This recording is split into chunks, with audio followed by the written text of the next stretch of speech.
The shadow of identity is long, and we all live in it. At some point, each of us has to find our own way through the woods, to figure out who we are, what we stand for, what we want to say, and how to say it in a way that feels true to us.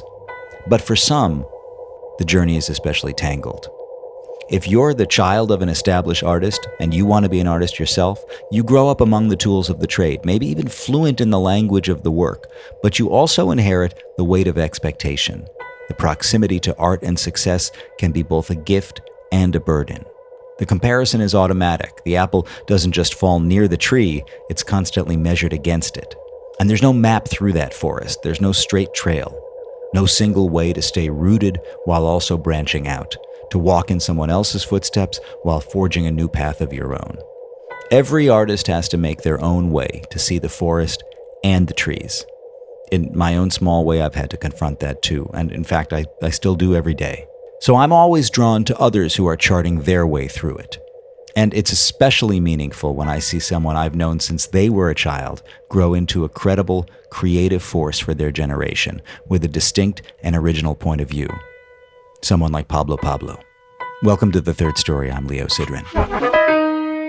Pablo Pablo is the artistic moniker of Pablo Drexler, a Madrid-born singer, songwriter, and producer. The son of two accomplished musicians, Pablo was immersed in a rich, creative environment from an early age. But he spent his life carving out a path of his own, learning not just how to write and produce music, but how to listen to himself and move toward the things that truly matter to him. He grew up outside of Madrid in a small town, but with a big worldview. His mother is Spanish and Dutch-American, who was raised in Sweden. His father is from Uruguay, the son of German Jewish immigrants. And that layered background brought with it a certain tension. He was many things at once, a global citizen fluent in multiple languages and dialects, and a small-town boy raised, as his mother once put it, with a humdrum life in a mountain village. Last week, I told you the story of how Jorge Drexler's Oscar-winning song Al Otro Lado del Rio was recorded in Madison, Wisconsin, while Jorge and his then partner Laan were visiting for the summer with their young son. Our families had grown close, mine and theirs. Jorge spent those visits writing songs and playing shows with me and my dad. Ana and I recorded her first album, Oregano, together, which is sadly hard to find online today, but you can still hear our follow-up, Chocolate and Roses, anywhere you listen to music. And their son, he went to day camp in Madison. Maybe you can see where this is going. That young boy, their son, was Pablo Drexler. Fast forward 20 years, and today he's one of the most promising new voices in Spanish music. At 27 years old, Pablo is a singer, songwriter, producer, and multi-instrumentalist whose talents have already been recognized with multiple Latin Grammys and hits under his belt. In 2022, he received 2 Latin Grammys for his role as composer and producer on Tocarte, a collaboration between his father and the Spanish rapper Tangana. Then, in 2024, he won Best Rap Hip-Hop Song for co-writing Aprender a Amar with Nati Peluso. And now finally this week, Pablo releases his debut full-length album, Canciones en mí. It's a collection of songs that feels both intimate and expansive, and the title is a play on words. It translates both to songs in E major and songs from within. Maybe the best translation in English would be songs in the key of me. Pablo and I spoke last month in Madrid about music, language, legacy, and the pressure to be honest. About why he sings in Spanish now, how he builds his sound, and what it means to be truly seen. We also talked about the decision to step away from the Drexler name and create a new artistic identity, on the advice of his father, no less, and how that decision allowed him to make space for the music to speak for itself. We talked about all of it, the philosophy of songwriting, the power of language, the courage to shout, the art of leaving space, and the surprising freedom that comes with pressure. Visit third-story.com for the archive. It's hundreds of deep dives with musicians and artists of all kinds, including several conversations with Pablo's father, Jorge, and the episode from last week with both of his parents. You'll also find episodes with Spanish and Latin American artists like Andrés Levin, Didi Gutman, Laura García Lorca, Leila Cobo, Lau Noah, Marta Sanchez, and many more. And you'll also find artists who've navigated their own multi-generational creative legacies, like Madison McFerrin, Louise Goffin, Clyde and Gracie Lawrence, Jacques Schwartz-Bart, Emma Straub, and more. I'm hanging out on Substack a lot these days. Come find me at leosidran.substack.com. And remember, The Third Story is made in partnership with WBGO Studios. Visit wbgo.org/studios for all of their award-winning content. Here's me and Pablo Drexler, talking it down.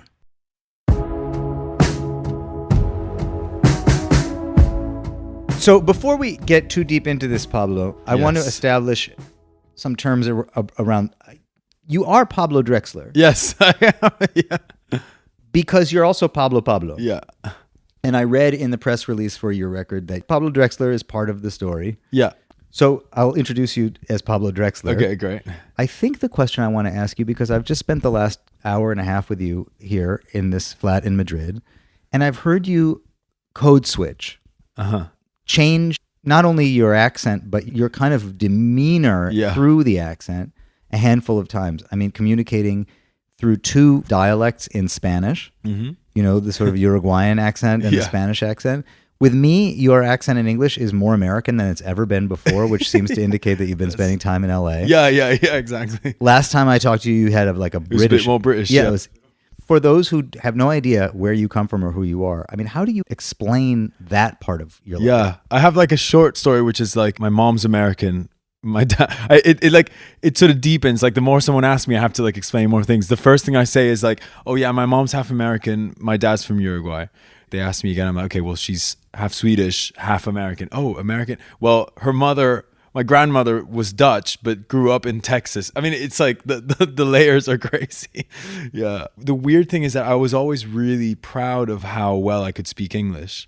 And then actually, when I've been going to the US more recently, I've realized that it's sometimes almost weirdly, it's like a surprising handicap where I have to do so much more explaining than if I just stuck with like with a normal like Spanish. You know, it's like because I can speak good English, they're like, wait, where? I thought we were working with a Spanish guy. Yeah. Wait, what? Where are you? I mean, like, like the first time I spoke to my label, people were like, oh, I usually get this thing of like, oh, hi. And, you know, it's just weird. Like it would be easier if I had just like a normal accent from Madrid, basically. I mean, this whole thing about it would be easier, I think you could probably extrapolate that across a lot of things. It would have been easier if you had a simpler upbringing also. Yeah, probably, yeah. And I don't know how you feel about talking about your upbringing. I mean, on the one hand, it's like it's such a big part of you. And on the other hand, I have to say, I watched you in your early 20s as you developed as an artist. Well, in my teens, you gave me really good... Do you remember giving me really good feedback about my songs when I was like 14? No, tell me. Yeah, that's a funny one. I had these songs I put on SoundCloud, and it was really good because everyone was like, man, this sounds great. And you were like, I remember I saw you here in Madrid, and you were like, Pablo, the songs are great. It's really cool you're doing this music. However, like, dude, you can't just leave your drums just like all over and it was true. There was these drums that hadn't even like it was like completely a disaster of drums, and they were just like throwing a song. I remember you were like, dude, you need to get the drums kind of, you know, get them paired up and then get the bass. And I was like, okay, yeah, great. And then like the next song I did that. So it's been a lot. That's so interesting. I don't remember that, but I am very aware of the way, because I think that chaos principle in the way that you maybe started all the way back 15 years ago, it has been refined and still is in your production. You have a tendency to do things that I would never know how to do, which is to leave things intentionally messy or mess them up in a perfect way. Your whole approach is fearless in the way that I came out of a school of production that was much more like, this should be right. Okay, this should be correct. Yeah. I also remember before you found Pablo Pablo as your artist name, you experimented with other names, and I remember talking to you about, like, you had one that wasn't even really a name. It was like, it was an image.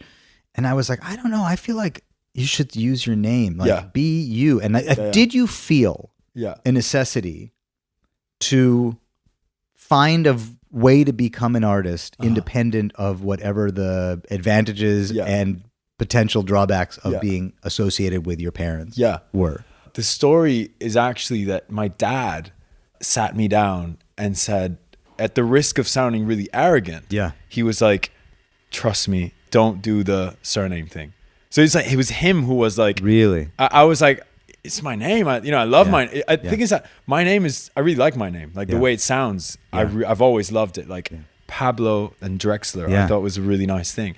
And he was like, you want to know that people will come to your music, and they will come because of just the music. I've appreciated that a lot. In a way, he went out of his way to just be like, look, this is going to sound pretentious, but, you know, just this is my advice to you. And he said it, and I was like, you know what? Okay, yeah, it sounds like a good idea. And then after that, I remember thinking, what I started to realize is that I relate my surname, Drexler, the shape of it, I hear my dad's music. And so that to me, I realized, okay, after I've heard my dad's advice, this sounds like good advice, but I'm going to think about this a bit more. And then I was like, oh wait, this has like a whole different layer where like, it's really nice to have like just like a blank canvas. So I think it's really good to start a name with like just a blank canvas so that people can then like fill it up with whatever. I came out of a time when singer-songwriters were at least pretending to be confessional and authentic and you know what I mean? Like the Paul Simon, James Taylor, Carole King school to which your father belonged. I mean, when I first discovered Jorge's music, it was like, oh, this belongs to, I think, a legacy of sort of 70s era singer-songwriters where, I mean, my idea is that it's just your name because it's you. You know, there's no artifice and there's nothing that's being particularly cultivated or created. It's just, now that may be my own misunderstanding or like my own romantic idea of what it is. Yeah. And I think this idea of creating a container to put your project in gives you a way to be as honest or whatever, but also to like separate yourself from the work. Yeah. And that interests me a lot because like, I like to think that I can write about anything I want. It's sort of later that I've realized like the unexpected advantages of having a name that in a way it's really personal because it's just my name. Yeah. Twice. It's my name twice. But at the same time, I'm a little bit removed from it. And so I think I can let myself say more like uncomfortable things or like just, you know, I think just for lyric writing, like it does allow me to go a little bit harder. Yeah. And I have a little bit of a cushion whether, you know, if it was like, just like my ID, you know, Pablo Drexler Serrano, like, you know, if, in a way, if it was that, it'd be like, well, this is about my life, you know, but if I can write about it thinking like, I mean, I love the way that like someone like Springsteen writes where it's like, he just straight up says like, I'm just imagining anyone like. Well, like and that's the interesting thing is that Bruce Springsteen, it turns out, is a kind of an invention, but he's an invention that feels like a person. Exactly. He's just channeling these voices that he imagines, that he puts himself in a situation where if he says, I left my wife and kids in Baltimore Jack, like no one's going to think, oh, dude, that sucks. You shouldn't do that. Or then look up, oh, wait, but you didn't. He didn't do that. He lied to us. Yeah, he lied. It's like an actor or something. You know, I really like that way of writing.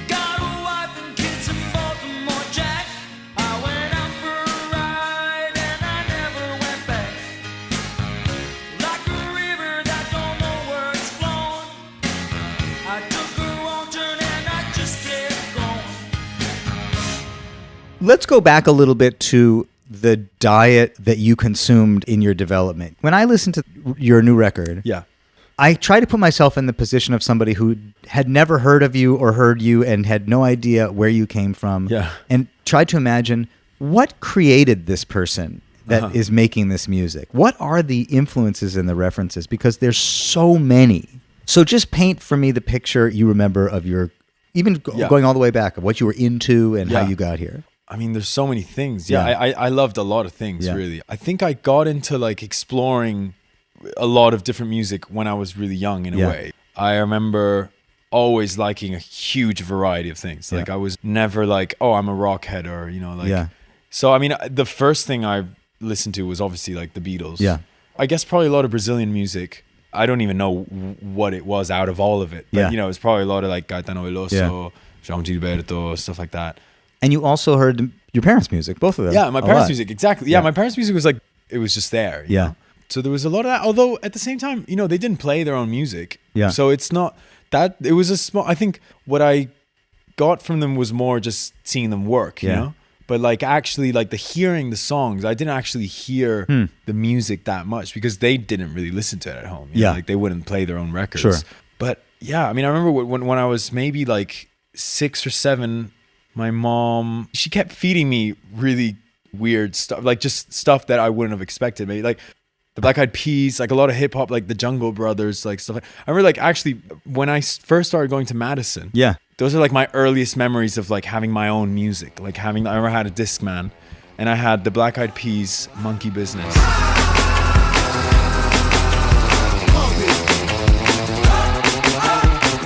And I had Marilyn Manson. Yeah. I can't remember what the album is, but it has this song called The Beautiful People.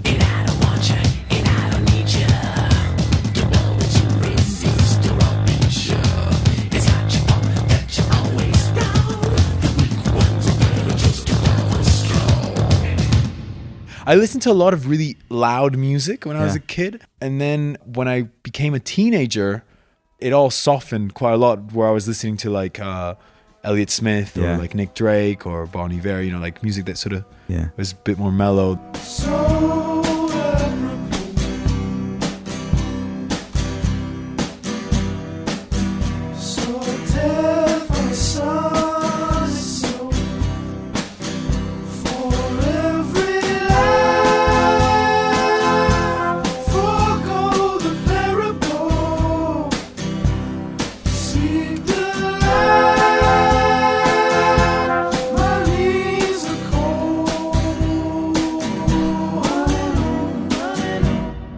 I feel like every year or every month, really, I'm obsessed with something completely different. So I really listen to everything. And you're still like that. I just go through. I mean, I'll have like. I mean, you said when you walked in today, you're like, I'm really into the Bee Gees. The Bee Gees right now. Yeah, I go through.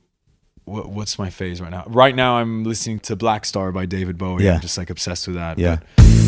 Look up here, I'm in heaven. I've got scars that can't be seen. I've got drama, can't be stolen. Everybody knows me now. If it's good, I love it. Even going back to your initial explanation of what you tell people, well, my mom is American and my dad is from Uruguay. It's also very specific. You grew up in this out-of-the-way remote town, Escorial, which is like an hour outside of Madrid, with weirdly conservative roots, like you know, Franco's mausoleum is there. Yeah. And zero bands per capita. Like, very kind of isolated and removed.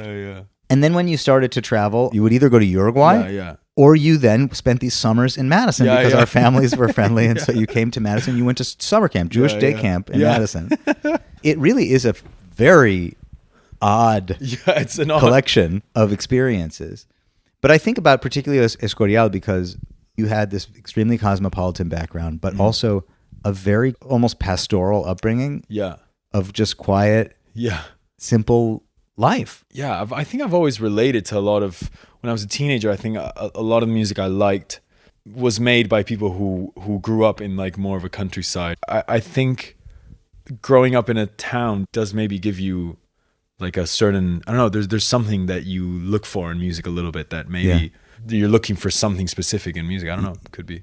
My memory was that you went deep into playing classical guitar, that you spent your high school years studying in a conservatory and you really put in the time playing the guitar. I had like a phase of really wanting to be a classical guitarist, and I was studying I studied it for 10 years, so I did do it very seriously. It's just that I think that I actually gave it my all maybe for like 3 years. The rest of the time I was a bit like, oh, well, you know, this is my school. I do this because I went to music school in my town. Was there a part of you that thought that maybe that would be the thing to do? When I was 13 and 14, I was like, I want to be a classical guitarist. Like I was like, it's very competitive. It's kind of like a sport, classical music. It's beautiful, it's gorgeous, but you're kind of like a living museum piece in a way, right? You're just trying to like execute this extremely difficult thing and respect it, and sort of people will come and be like, oh that reminds you of the past a lot, and it's gorgeous, you know, and it's survived. But it's difficult if you're interested in creating stuff. It has a limit to it.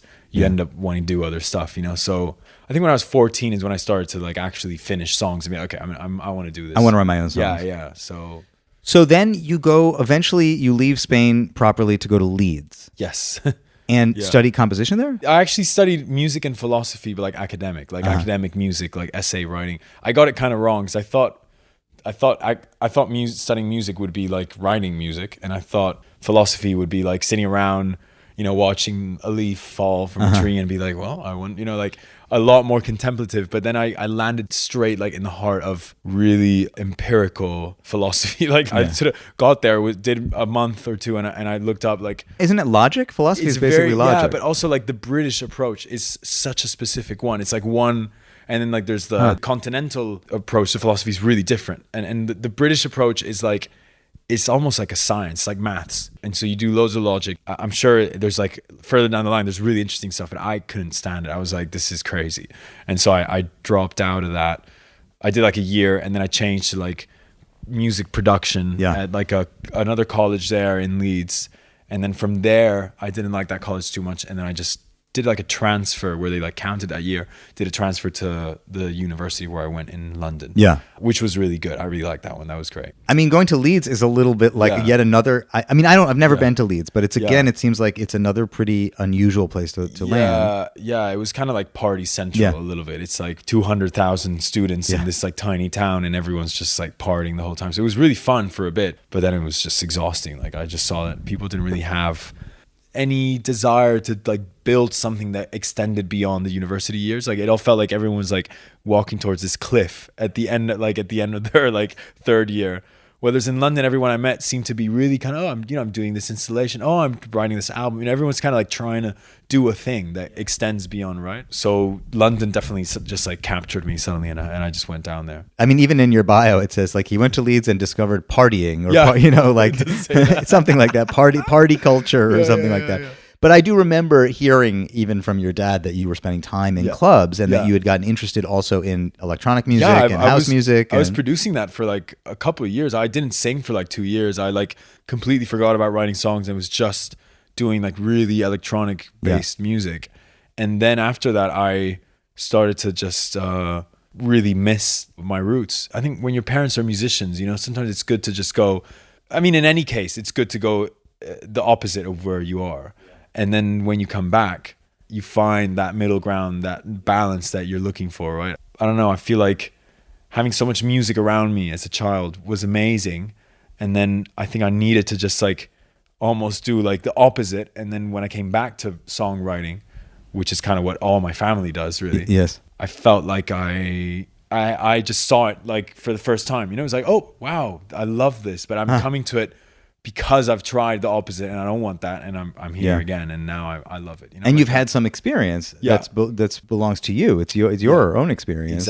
Exactly. Yeah. After London, this is where I sort of lose the plot with you a little bit, because I have sort of seen you as you're putting together your artist project. Yeah. And it seems like in the last 5 years or so, you're producing. You're doing a lot of co-writing. Yeah. I see you on Instagram in LA. I see you in London. I see you here. Yeah. And then it's singles, and and then it's like an EP or a mixtape, and it's all leading towards actually kind of what brings us together today, which is this album. But just like, what was the process then of finally settling in, finishing college, and figuring out, okay, what is the career now? What's the move? Well, I think for me, there was something where like finishing college was like a really definitive point for me, because I chose the path of doing college, the whole thing, and taking it really seriously. And so your objectives, your deadlines are college deadlines. And then when you finish that, you kind of realize like, okay, I've been thinking about college a lot. And so now, I'm teaching guitar and like harmony to like school kids. And I'm in London or here? In London, yeah. In London, and like I had some online students here, and I was like, okay, this is cool, but maybe I need to think about packaging the music, because I've been doing albums forever. I mean, I've always done albums, but I've never really been like, okay, I'm gonna put it out, until like I think like 3 years ago, when I put out this sort of long EP that was sort of like my mixtape, like my hello, I'm here kind of thing.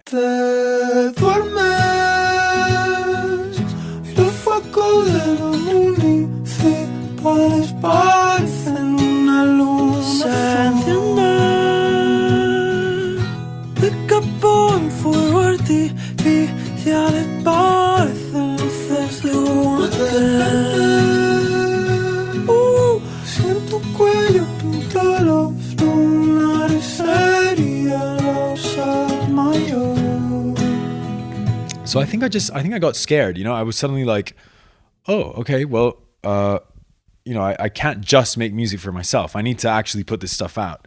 So that's when I started like just kind of putting together this mixtape and like sending it around to people. And what does it mean to put stuff out? I feel like on the one hand, you came out of a generation where there's a very fine line between putting stuff out and putting it on SoundCloud, or people are putting unfinished demos on Spotify. And yet there's also a way to get signed and have a publisher and do it properly in a way.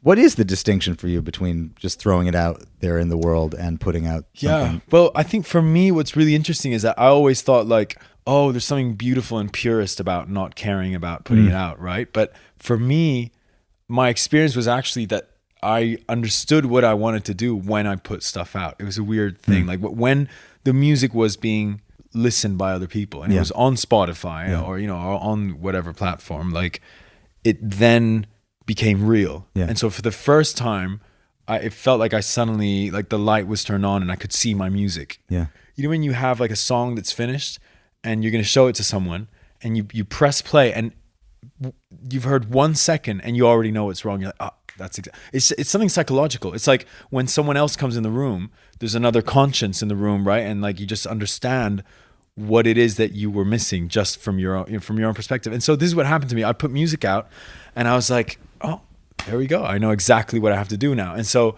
ever since then, it's been just like working really hard to get this album together and have it to, being like as faithful as it could to what I was looking for, right? Because my mixtape, I just wrote it in isolation and I put it out immediately. And I learned a lot from having that, I like put it out and then, a lot of the songs I was like, gosh, can't relate to those songs anymore. There's like all these different things that you have to learn when you first put stuff out, I think. Mi Culpa was just a single that was in the middle of everything? Yeah, Mi Culpa was just a single. No tengas miedo,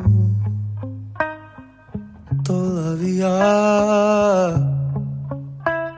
hay tiempo que perder, hay fotos que borrar, promesas de ayer que es mejor olvidar.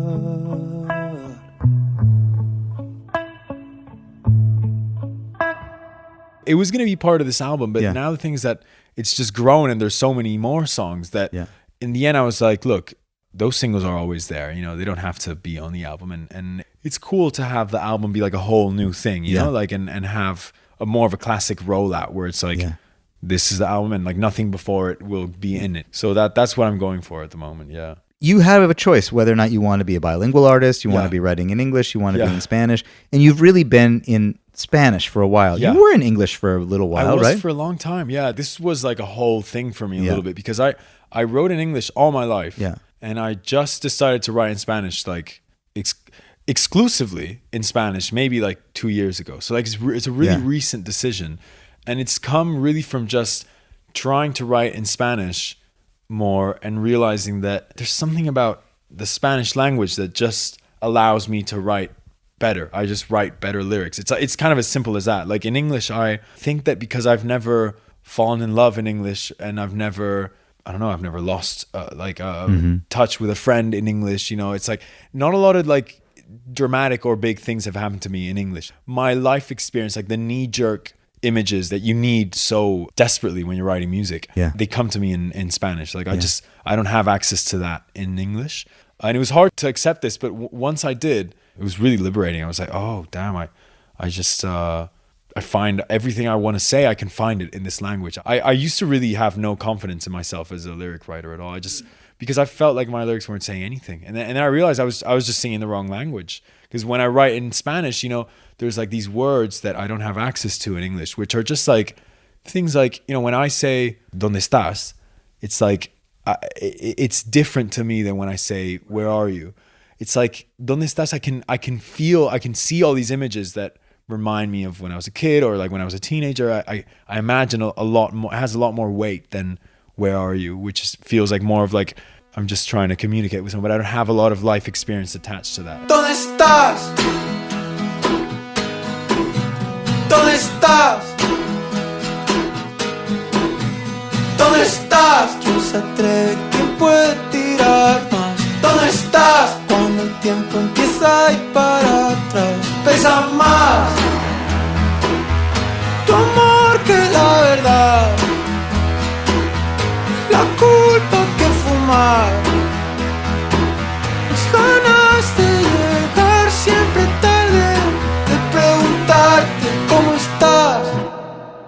good lyrics have this like really natural use of words that you really have to have at hand, I think, to write the good stuff. Yeah. I've been having this ongoing debate with your dad for years. He thinks English is a much more efficient language to write in. And he says, you have so much more flexibility. Spanish is more closed. It's more rigid.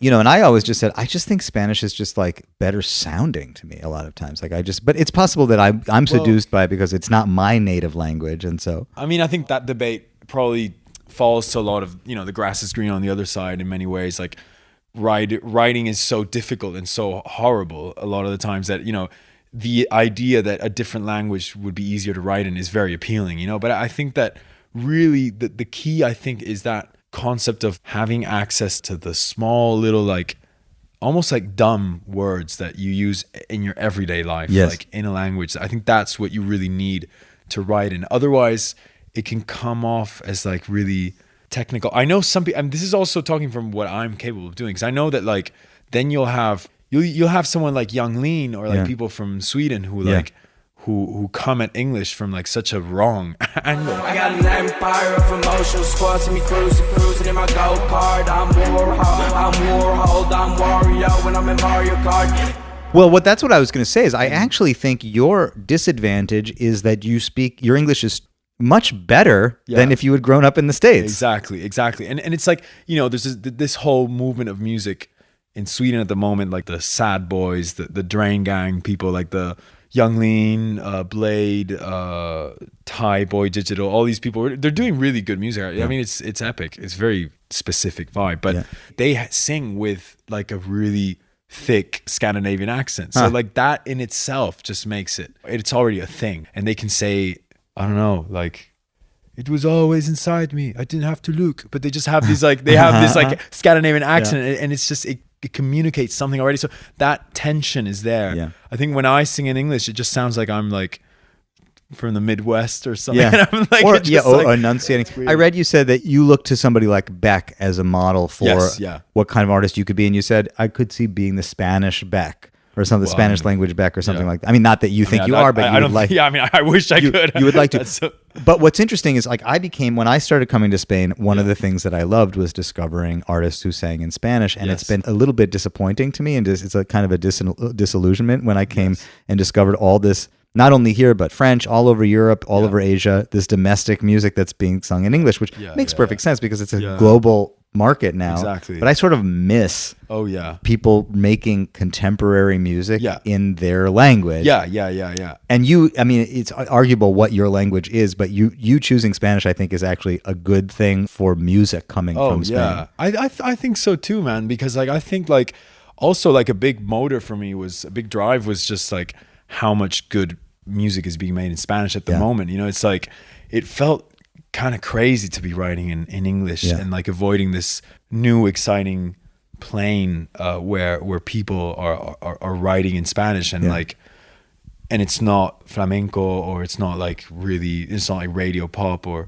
something. It's like, I mean, there's something as simple as like the metrics of Spanish give you really weird melodies, like you have all these like, I don't know how you say esdrújula, like all the different classifications of like the tones in where the accents are in words. I guess you probably don't even have that. I don't know if we have esdrújula. Yeah, you know how you say like, or maybe not so much esdrújula, but you have all these words like if you say like cartera or like ventolera or like cualquiera, these words that when they finish, they have an extra syllable. The rule with the words is that this is the penultimate syllable where the accent falls unless there's an accent placed elsewhere. Exactly. And so that gives you all these new ways of singing that are so interesting. I know, but that's happening where then you're just ripping the rules apart. These like the new writers are ripping the rules apart and putting the accents in crazy places. Yeah. I mean, I have a bit of an issue with that. Like, I think that it's really cool to respect the accents in Spanish because I think that's specifically what gives you a new melody. Like, because often when someone like goes like says it wrong. It's often going away from what Spanish could do. I mean, this sounds like the most purist, almost like nationalist kind of way of thinking about writing. But there's something interesting where like if you just like give in to really letting the language occupy the space it needs, the melodies that come out of it will be really weird. They'll be unique and it'll be something new. Like I find that really exciting. I seem to remember that James Blake hit you really hard at some point, and that was like maybe a turning point or a space where you were like, that's an artist that I could want to be or go towards. Yeah, for a really long time, it was James Blake for sure. I think I was really interested in how he combined like really hard hitting sounds and really soft songs, you know, like really soft or sad songs with these like really clubby. I mean, he somehow magically managed to get the sounds of early dubstep that he was hearing in London and the sound of like really intimate, maybe even like Joni Mitchell-esque songwriting together. I mean, it's impossible. I don't know. It's like on paper it doesn't work, but he just did it. So that was really exciting to me. Yeah. There's a limit to your care. So carelessly there. Is it truth or dare? There's a limit to your care. But I see you going towards that in your way too. Like there's a lot of that. I think what's happened to me is that I with my first this EP that I put out, I think I was really interested in James Blake and I was like really going for a lot of that. Yeah. And then I think what's happened is that I've come back even further to my roots where it's like the guitar has really taken up a lot of space and the songs have become a lot more like Beatles driven or more just like, you know, where the guitar and the strumming is really at the heart of everything. And so I think that's naturally taken a little bit away from James Blake a little bit. So, you know, like... Before we talk about the record, I want to talk about Tangana because at some point you entered the realm, and I think this was huge in your development, becoming an artist. Yeah. And we have to assume that people that are listening to this conversation don't know who Tangana is. Yes. I mean, they might, but, you know, he's one of the most important, I guess you would say, urban artists in Spain. Yeah. I don't even know how does he describe himself. I mean, I guess just like pop star. Yeah. I mean, in the Latin world, urban music is pop music. I guess so. I discovered him because he had worked with Rosalía. Yes. That's what I knew. Were you listening to Rosalía? Were you listening to like? How did you even get hooked up with that whole camp?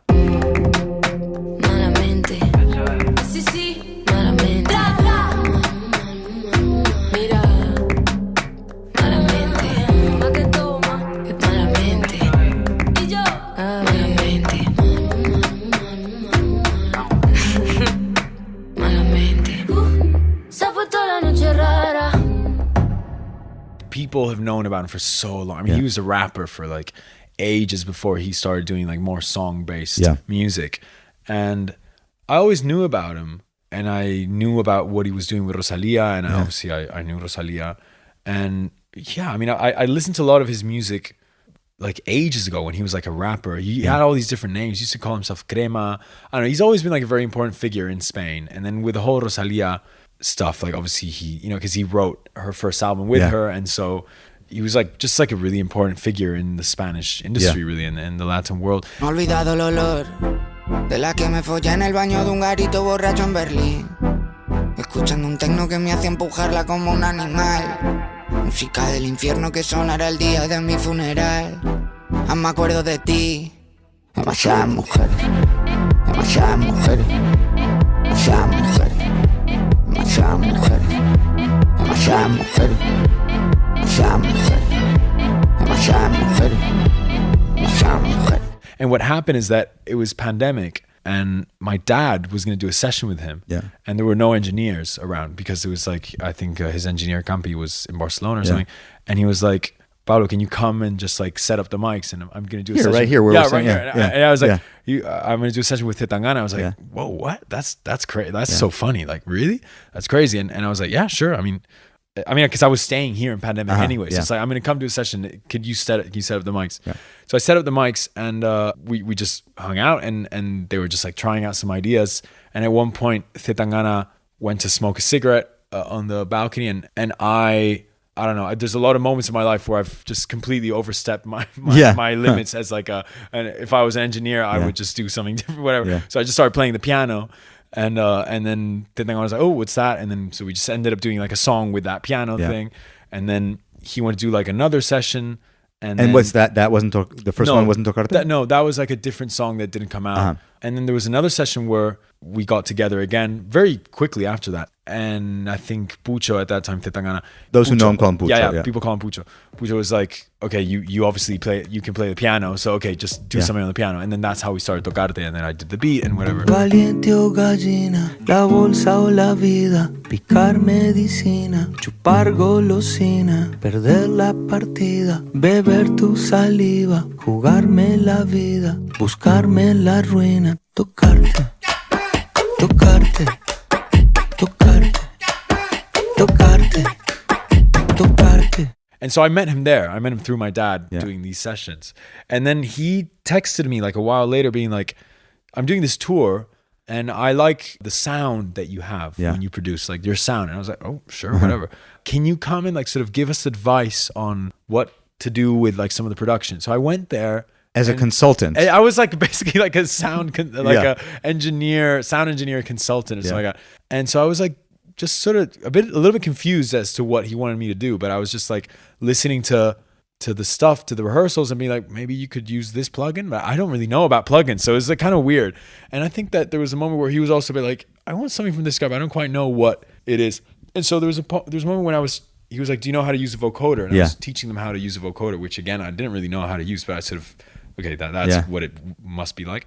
And so I was singing a thing, and he was like, oh, that sounds nice when you do it. And so he was just like, oh, okay, you should come on tour with us. So I ended up... And he had a producer, Alith, who was doing the stuff on the record? Yes, exactly. He did all that. Yeah, so I did no production on the record. And Alith went and did his own... Alith went and did his own thing. And you sort of stepped in that role? I sort of stepped in and I ended up doing loads of stuff. It was just like, I mean, Pucho is, just if he likes what you're doing, he'll just let you do more of it, basically. So I ended up doing like, I would sing like parts of people who weren't like features that couldn't come, like this guy called Ed Maverick, this guy called Omar Apollo. He's a really cool artist. And when they weren't there, which was a lot of the time, I would sing their part and then I'd do like the vocoders for some of the songs. I also did like a lot of production for the stuff. Like I would like redo beats, I would like sample stuff, like a lot of stuff. And then we ended up going to the studio a lot on tour. So that's kind of how I met. But you did this, what looked like this kind of massive world tour, because it was it in support of El Madrileño, of that record? Yes, yeah, it was a year of touring. I mean, it was crazy. Post-pandemic, this is what you do. You go out and world tour. I go out and do this, and I always say it's like the longest network I've ever done in my life. Like I was like, I don't want to tour for people, but like I'm gonna do this because there's something really good happening around this guy. And it was amazing. I mean, it was like an incredible experience, and I got to go to the studio with him a lot, and then I've just ended up becoming really good friends with him and just working with him on a lot of the songs. He wrote the lyrics for the last song on the album with me. Wait, for Las Tuyas? Las Tuyas, yeah. Oh, he did? Yeah, we wrote, so basically I had like half the lyrics and he wrote the chorus. I had a different chorus and he wrote the lyrics to the chorus. I had like maybe the first 3 verses and a chorus. It says, Dad, I played my songs and they didn't work. Next time they call me, I'll sing yours. Papá, toqué mis canciones, pero no ha funcionado ninguna. Próxima vez que me llamen, me canto las tuyas. I say it's the Nepo Baby ranchera. That's what I say. It's like, I'm going to say this about myself so that no one can ever say it again. I'm just going to do it. And they're like, so like the song starts with like, if you like my face, you're going to love my surname. Yes. Si te gusta mi cara, te va a encantar mi apellido. That strange word, because it's a very strange word, Drexler, right?